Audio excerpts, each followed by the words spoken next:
A Tiger in the Zoo by Leslie Norris. What's up, guys? Welcome back to Grand Acad, and I hope you enjoy this video. He stalks in his vivid stripes, the few steps of his cage, on paths of velvet quiet, in his quiet rage. In lines में poet हमें एक tiger के बारे में बता रहे हैं जो एक केज के अंदर बंद है. अपनी ब्राइट एंड क्लियर यानी विविड स्ट्राइप्स के साथ वो केज के अंदर चलता है, लेकिन वो सिर्फ थोड़े स्टेप्स ही ले पाता है क्योंकि केज छोटा होता है. कोई उसके फुटस्टेप्स की आवाज नहीं सुन सकता था क्योंकि उसकी फीट बहुत सॉफ्ट थीं, बिल्कुल वेलवेट की तरह. लेकिन टाइगर होने के बाद भी वो एक केज के अंदर बंद ही रहता है. ही इज नॉट फ्री, जिसकी वजह से वो बहुत गुस्सा था, लेकिन वो कुछ बोल नहीं रहा था. तभी उसके गुस्से को एक क्वाइट रेज बोला गया है. अब हम इस स्टैंजा में यूज किए गए पोएटिक डिवाइसेस के बारे में जान लेते हैं. एंजैबमेंट. एंजैबमेंट क्या होता है? एंजैबमेंट एक लिटरेरी डिवाइस होता है जब एक सेंटेंस एक लाइन से दूसरी लाइन में कंटिन्यू करता है विदाउट टर्मिनल पंक्चुएशन, जैसे कि फुल स्टॉप और कॉमा. यहां पे आप देख सकते हैं कि फर्स्ट और सेकंड लाइन में ही stalks in his vivid stripes the few steps of his cage. यहां पे कॉमा यूज नहीं किया गया है, सो here enjambment is present. Moving on, personification. Personification क्या होता है? जब human qualities दे दी जाती हैं to objects or things that are not human, right? So the tiger is of course वो इंसान नहीं है, but यहाँ पे the tiger is referred to as he and उसके actions के बारे में बात की गई है. So throughout the poem, since the tiger is referred to as he and there's descriptions of what he feels, पूरी poem में टाइगर को पर्सोनिफाई किया गया है. Moving on, we see metaphor in this stanza. Metaphor क्या होता है? Metaphor is the comparison between two different things for rhetoric. ये तो सिमिली में भी होता है, लेकिन सिमिली में लाइक और एज वर्ड यूज किए जाते हैं, मेटाफर में नहीं. यहां पे मेटाफर कहां दिखता है? पैड्स ऑफ वेलवेट क्वाइट में. Pads are compared to velvet. Moving on, we see assonance in the poem. Assonance क्या होती है? जब वावल साउंड्स रिपीट होती हैं दो या दो से ज्यादा शब्द में जो एक साथ क्लोज होते हैं, या तो वो मोस्टली सेम लाइन में ही होते हैं. He stalks in his vivid stripes. यहां पे आई साउंड बहुत प्रोमिनेंट है. आई वॉवल है तो हमें एसोनेंस दिखती है. Then we have consonance in the poem. Consonance बिल्कुल एसोनेंस जैसा है, लेकिन ये नॉन वावल साउंड्स के लिए होता है. He stalks in his vivid stripes. यहां पे हमें साउंड प्रोमिनेंट दिखती है, लेकिन that's not a vowel sound. That's why we see consonance in the poem. And then we see an oxymoron in quiet rage. Oxymoron क्या होता है? जब दो कॉन्ट्राडिक्टरी शब्द एक साथ अपीयर करते हैं. Quiet rage. क्या रेज कभी क्वाइट हो सकती है? क्योंकि गुस्से में तो लोग चिल्ला रहे होते हैं या कुछ तोड़ रहे होते हैं. So this is an oxymoron. And then we have imagery in the stanza as well. Imagery क्या होती है? जब डिस्क्रिप्टिव लैंग्वेज यूज की जाती है to appeal to the reader senses. He stalks in his vivid stripes the few steps of his cage. इससे the reader can imagine what is happening, and that's why imagery is also present. He should be lurking in shadow, sliding through long grass, near the water hole where plump deer pass. Poet हमें बताते हैं कि अगर ये tiger free होता तो वो अपने आप को लॉन्ग ग्रास के पीछे छुपा देता, नियर द वाटर होल, ताकि वो आसानी से एक डियर को अपना शिकार बना पाए.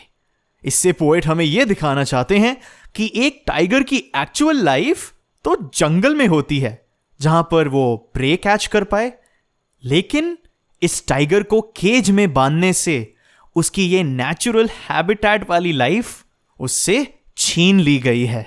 Now let's have a look at the poetic devices used in this stanza. हमें सबसे पहला पोएटिक डिवाइस क्या दिखता है? Imagery. Lurking in shadow, sliding through long grass, near the water hole. That's imagery. Then we see alliteration in the poem. Alliteration क्या होती है? जब दो या दो से ज्यादा शब्द जो एक साथ क्लोज होते हैं, they can be identified with the same sound, और ये sound either at the words beginning होती है या फिर नियर द बिगिनिंग होती है. वेयर प्लम्प डियर पास, प की साउंड आ रही है, and that's alliteration for you. Then we also see enjambment in this stanza.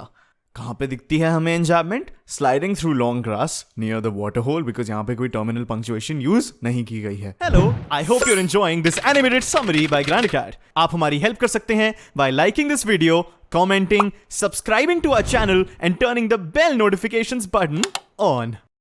He should be snarling around houses at the jungle's edge, baring his white fangs, his claws, terrorizing the village. वो tiger अगर free होता तो वो outskirts of the forest के आसपास के houses के around growl कर रहा होता और अपने शार्प वाइट टीथ को दिखाकर विलेजर्स को डरा रहा होता. इधर पोएट हमें यह बताना चाहते हैं कि अगर वो टाइगर अपने नेचुरल हैबिटेट में होता, अगर वो एक फ्री टाइगर होता, तो वो क्या कर रहा होता instead of his current situation in which he is caged. इस स्टैंजा में सबसे पहला पोएटिक डिवाइस है ओनोमोटोपोइया. ओनोमोटोपोइया क्या होता है? It is the forming of a word derived from the sound that it denotes. For example, जो हम word buzz use करते हैं, it actually refers to the buzz sound. यहाँ पे snarling use किया गया है, and that is why we can identify the onomatopoeia in snarling. Next, we have enjambment in line 1 and 2. He should be snarling around houses at the jungle's edge. Then we have assonance. Should snarling around houses, bearing his white fangs, his claws. ऊपर ओ की sound और आई की sound prominent है, ओ की ज्यादा है, और next वाली लाइन में bearing his white fangs, his claws में आई साउंड बहुत प्रोमिनेंट है. That is why we also see assonance. And then we see consonants as well. His fangs, his claws. Sir की साउंड बहुत prominent है, and since that's not a vowel, it is consonants. But he's locked in a concrete cell. His strength behind bars, stalking the length of his cage, ignoring visitors. सारे के सारे tigers जो freely अपने natural habitat में रहते हैं, वो ये सारी चीजें कर पाते हैं जो हमने पिछले स्टैंजाज में देखी हैं. लेकिन ये टाइगर जो केज के अंदर बंद है, वो ये सब तो नहीं कर पाता ना. उसकी जो शक्ति है यानी स्ट्रेंथ, वो किसी काम के नहीं है, क्योंकि वो उस केज के बाहर कभी भी आ ही नहीं सकती. वो अपने केज की लेंथ को ही देखता रहता है और विजिटर्स को इग्नोर करते रहता है. उसकी जो स्ट्रेंथ है वो उसके जेल सेल में ही कैद रहती है, बिल्कुल उसकी तरह. वो कैसे इन विजिटर्स को टेरराइज करेगा जब वो बाहर आ ही नहीं सकता है? तभी he simply chooses to ignore the visitors. His strength remains behind bars. और वो अपने केज को ही देखता रहता है. इस स्टैंजा में हमें assonance दिखती है. He is locked in a concrete cell. ओ की साउंड बहुत प्रोमिनेंट है. Ignoring visitors में भी ओ की साउंड प्रोमिनेंट है. And that is why we see assonance in this stanza. Moving on, we see consonants as well. Strength behind bars. यहां पे जो साउंड्स प्रोमिनेंट है वो वाउल साउंड्स नहीं है, इसलिए यहां पे हमें कॉन्सोनेंट्स दिखती है. We also see alliteration in the words behind bars. He hears the last voice at night, the patrolling cars, and stares with his brilliant eyes at the brilliant stars. इन lines में हमें पता चलता है कि रात को टाइगर पेट्रोलिंग कार्स की आवाज को सुनता है, जो पेट्रोल ऑफिसर्स की होती है. रात को भी उसे कोई चैन नहीं मिलता. उसे कभी भी यह भूलने का मौका नहीं मिलता कि वो एक केज्ड टाइगर है.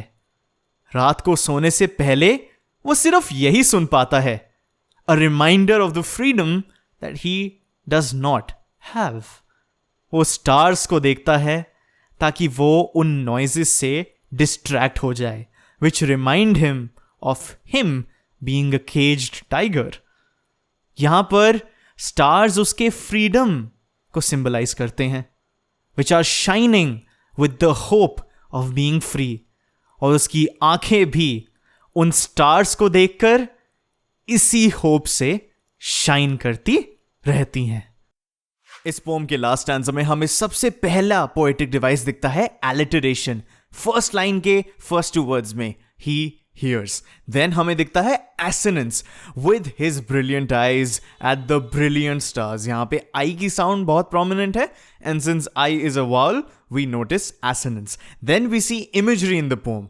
Cars की बात हुई है, brilliant eyes की बात हुई है, stars की बात हुई है. So it makes the reader imagine all of these things. And then finally we see enjambment in line 3 and 4 and stares with his brilliant eyes at the brilliant stars. Line 3 में कोई भी terminal punctuation use नहीं की गई है. And that's why we see enjambment. Practice के लिए आप इस क्वेश्चन का आंसर इस वीडियो के कमेंट्स में लिखिए and don't forget to check out the rest of class 10 English animated videos by Grand Acad. Follow our Instagram, join our Telegram, links in the description, and till next time, keep winning, you champions.